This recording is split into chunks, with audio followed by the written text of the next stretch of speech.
Plastic is a man-made compound, and so there aren't the microbials in the world. Yeah, Broken fragments of plastics. Right now, it isn't enough to actually take those, live in the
But I wanted to know, what is it about plastic that makes it so pervasive? The really interesting thing about plastic is it's man-made, right? So most of the other materials that we use, nature has created, and so nature knows how to dispose of it.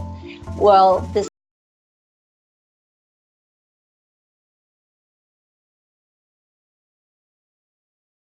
So they persist for an indefinite period of time, and we really have no idea how long it takes because plastic has only been around really for about 100 years. We just know that on a high probability it can. And this is what we're finding everywhere in some of the most remote places on the planet.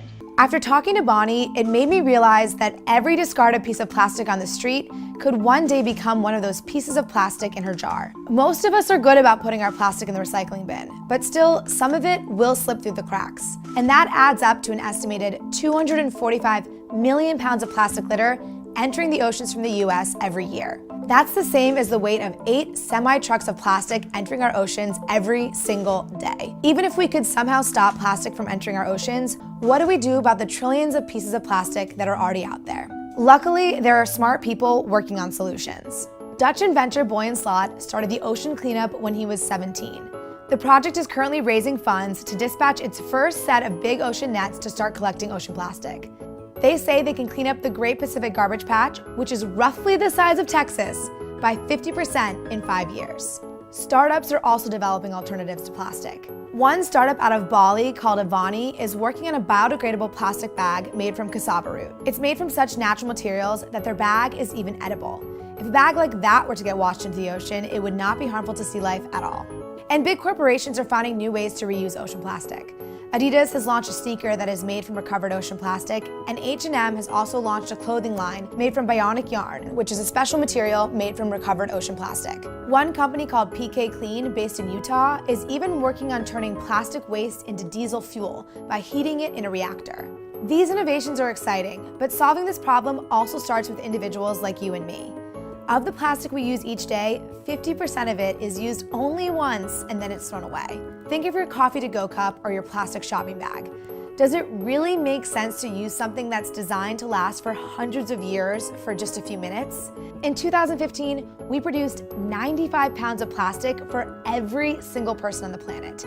That's an insane amount of plastic. If we were to transition away from plastics and return to products that can naturally biodegrade, we wouldn't have to worry about things making their way into the oceans. But before we can even make that transition, there's no denying that right now, our culture is addicted to plastics. Bonnie would agree. It comes down to each individual to take stock of the plastic in their lives and to start choosing to use less of it. It's just bring your own coffee mug, right? It saves billions of coffee cups that are used every year, disposable. And so that's where consumers really have control over the situation.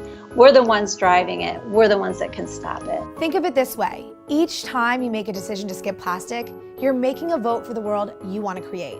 A world where in our lifetimes, there will no longer be plastic in our oceans.